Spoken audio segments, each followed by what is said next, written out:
Hello students, this is Shweta Roy. This video is for Chapter 1 Economics Part 2. The story of village Palampur. In this video we are going to discuss the topic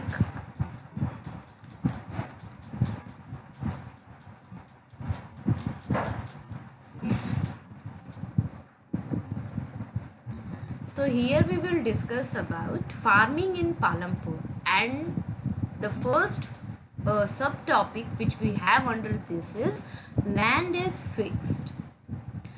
Now, as we already discussed that farming is the main production activity in Palampur, and 75% of people depend on farming for their livelihood. Now they could be farmer or they could be farm laborers. Now land area under cultivation is practically fixed.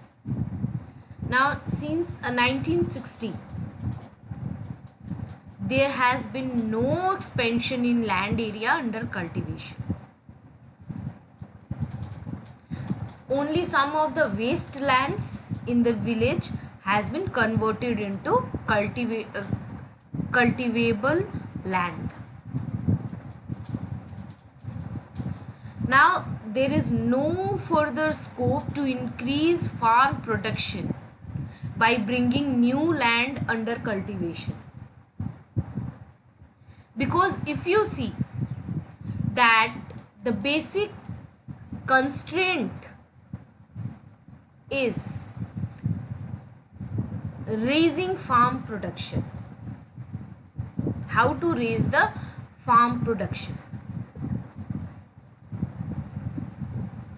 And as you see, the land is fixed, so there is no way they can increase the land and do the increase the cultivation. As you all know that more land means more production, but here we don't see any scope like that, because there is limited land in the village and there is no scope of increasing the lands under the cultivation. So that cannot be done. For production, increase of land is not possible in Palampur because land is fixed. Now standard unit of measuring land is hectare. Hectare is the standard unit of measuring land. But if you find in local areas, the local units can be bigha and guinta. These can be the local units which you can listen. Now 1 hectare equals the area of a square with one side measuring 100 meter. If you make a square with the side of 100 meter, that is equal to 1 hectare.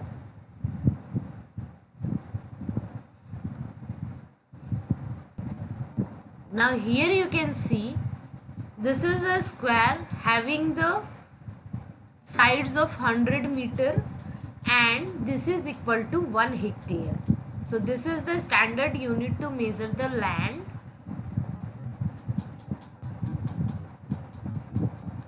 Also local units are used like guinta or bigha.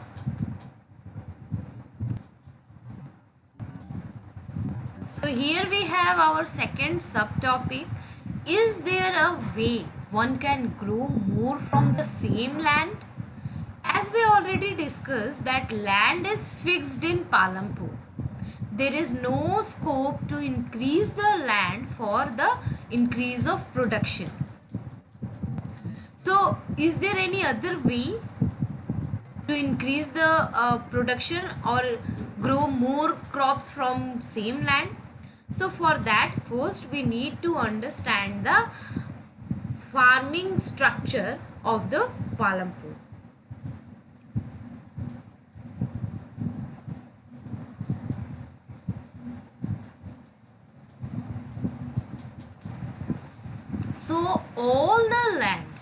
are cultivated in Palampur. No land is left idle. If you see during rainy season, that is the time when kharif crops are grown.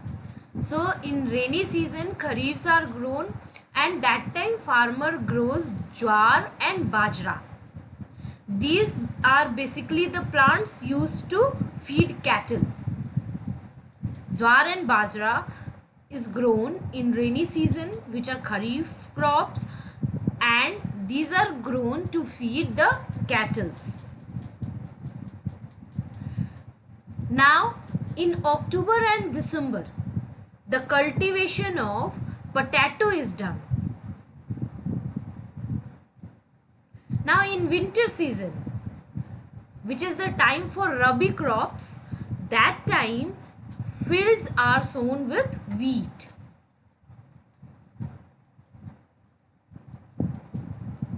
Now the wheat which is produced, from that farmers keep enough wheat for the family's consumption. They store the wheat for consumption of their family, and after that they sell the surplus wheat at the market at Raiganj. So you can see the kharif crops are grown during rainy season, which is jowar and bajra, which is basically for cattle feed.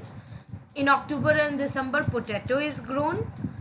Then next winter season, which is the time of rabi crops, so wheat is grown that time. And also this wheat is whatever surplus wheat they have, they sell it in the market of Raiganj. Now also a part of land is devoted to the sugar cane. That means in a part of land sugar cane is grown, which is harvested once in a year. Once every year that is harvested. Now this sugar cane is sold either in raw form or it is sold as jaggery.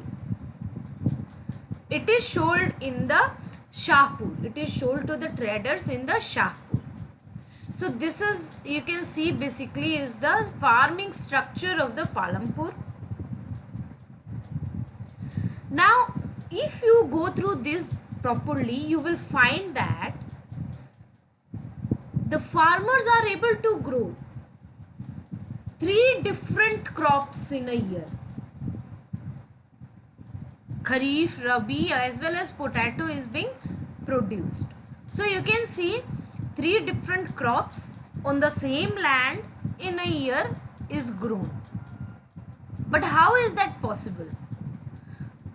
That is done because Palampur has well developed system of irrigation. Now electricity came early to Palampur, and because of that the transform of the system of irrigation happened. There was a transformation in the system of irrigation. Persian wheels were used.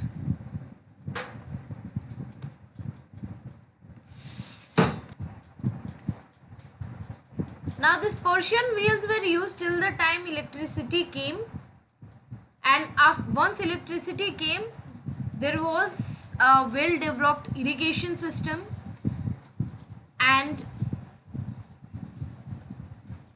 because of this electricity, tube wells were there. Now tube wells could irrigate much larger areas of land more effectively.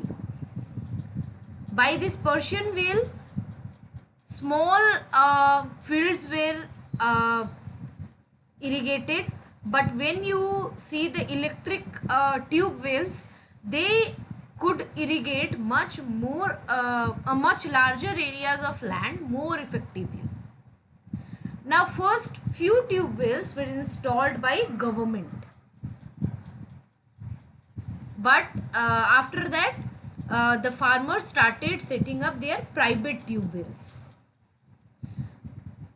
Now with this, by mid 1970s, the entire cultivated area of 200 hectares was irrigated. So you can see there was a well developed irrigation system in Palampur, and that was because of the electricity. As electricity came early to Palampur, the electric tube wells were there, and electric tube wells were having potential of irrigate larger areas of land more effectively. So their irrigation system was well settled and well developed, and that is why they were able to grow three crops in a year. Now, to grow more than one crop on a piece of land during the year is known as multiple cropping, and it is the most common way of increasing production on a given piece of land. Now in Palampur, all farmers at least grow two main crops, and that was Kharif and Rabi, and the third potato was also there, which they used to grow. So by this you could have understood that how from the same land the farmers of Palampur were growing more crops, multiple crops.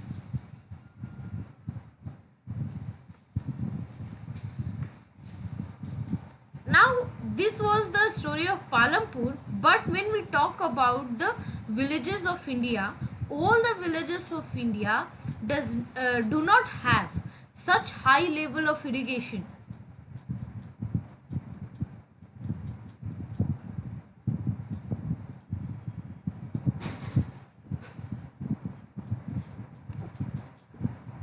Our riverine plains, coastal regions are well irrigated, but the plateau region like Deccan Plateau, they have low level of irrigation.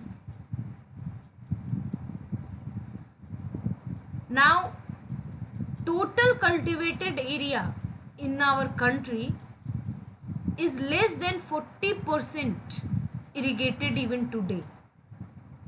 Whatever land total cultivated area we have, in that less than 40% is irrigated in today's date also, and the remaining areas the farmers depend on rainfall. But you can see a good irrigation system can provide farmers the opportunity for multiple cropping, but we don't have that in India. Only for less than 40% of land is irrigated, is having the good irrigation system, and that is also riverine plains and coastal regions. But when we talk about the plateau areas like Deccan Plateau, there is low level of irrigation, and also the farmers depend on rainfall.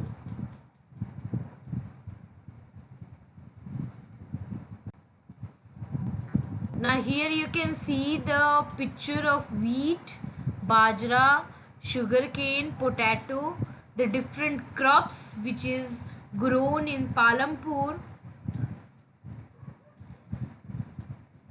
Also you can see a table here. The table tells us the cultivated area over the years. Now the year is given and the cultivated area is given.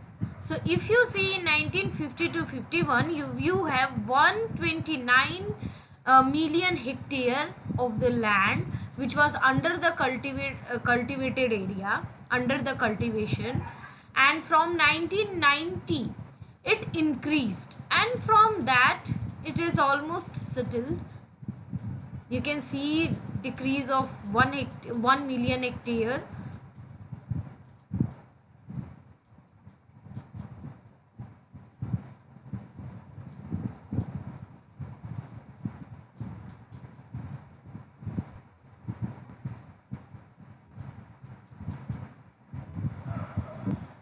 Now there is a question, is it important to increase the area under irrigation? Why?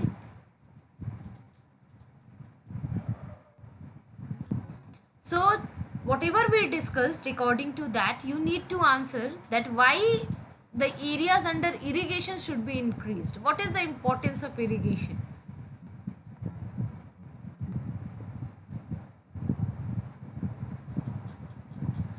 Now, as we already discussed about, one way of increasing production from the same land by multiple cropping.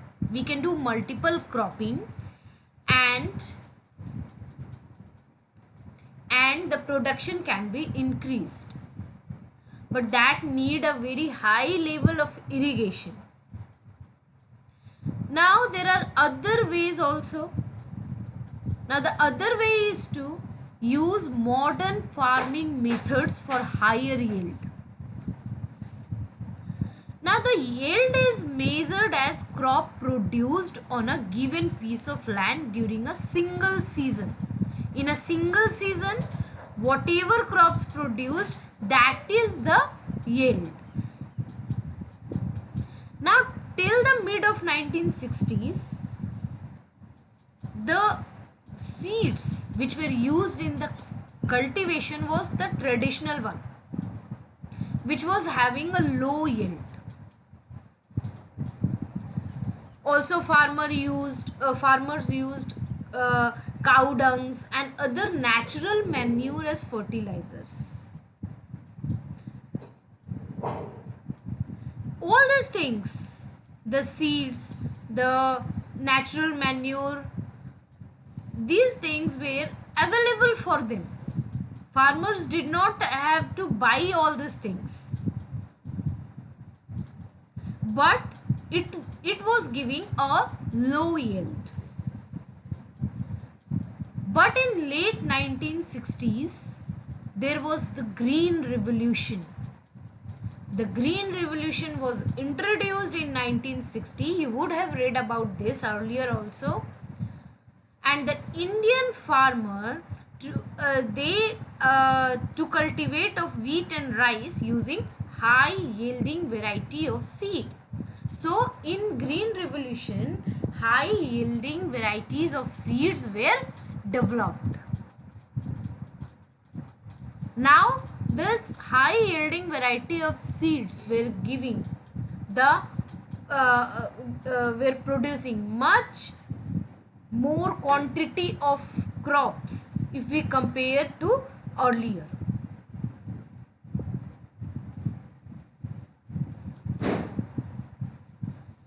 In the single plant, they were producing great amount of grains, which was much more than the traditional one. Now the same piece of land would produce a larger quantity of food grains that was not possible earlier. Earlier the farmers were using the traditional seeds and cow dungs as fertilizer, manure and fertilizer. So that was not giving them the high production or high yield. That was giving the low yield.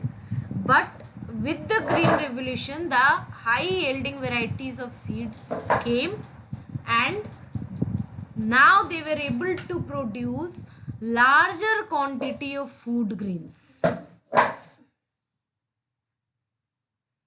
But this high yielding variety of seeds needed plenty of water, also chemical fertilizers and pesticides, so that they can give the best result.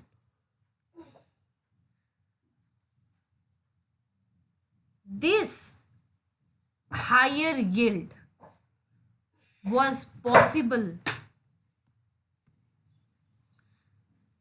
This high yield was only possible with the combination of high yielding variety of seeds, irrigation, chemical fertilizer, pesticides, etc. Now the farmers of Punjab, Haryana and western Uttar Pradesh were the first to try out the modern farming method in India.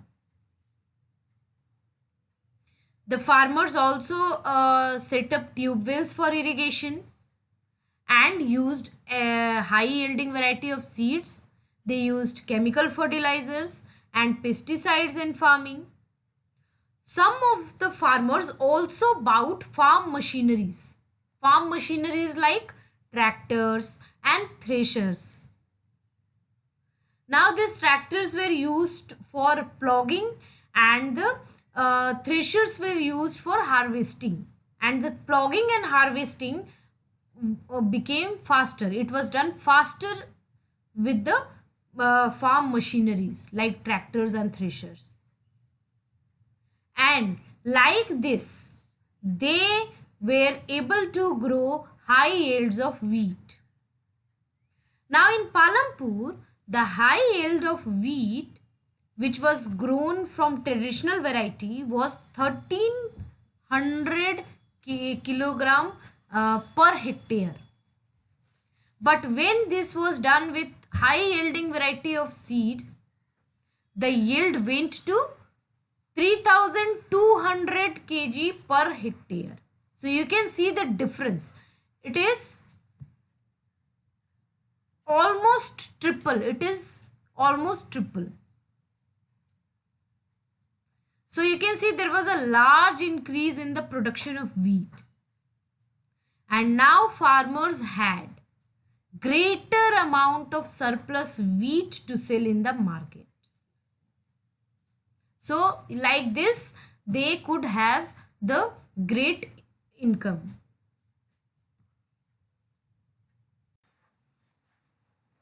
Now you have read about the crops which are grown in Palampur, and you need to fill this following table on the basis of the information which you just had.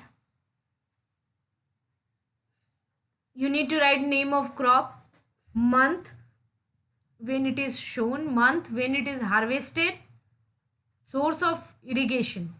So this table you need to prepare it. Here you can see the picture of modern farming methods.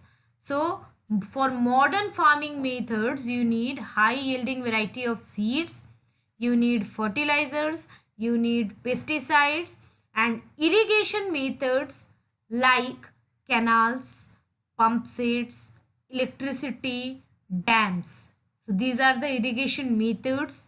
Also you need farm machineries like tractor and thresher, and for that you need diesel. So you can see these are the things which you need for the modern farming method.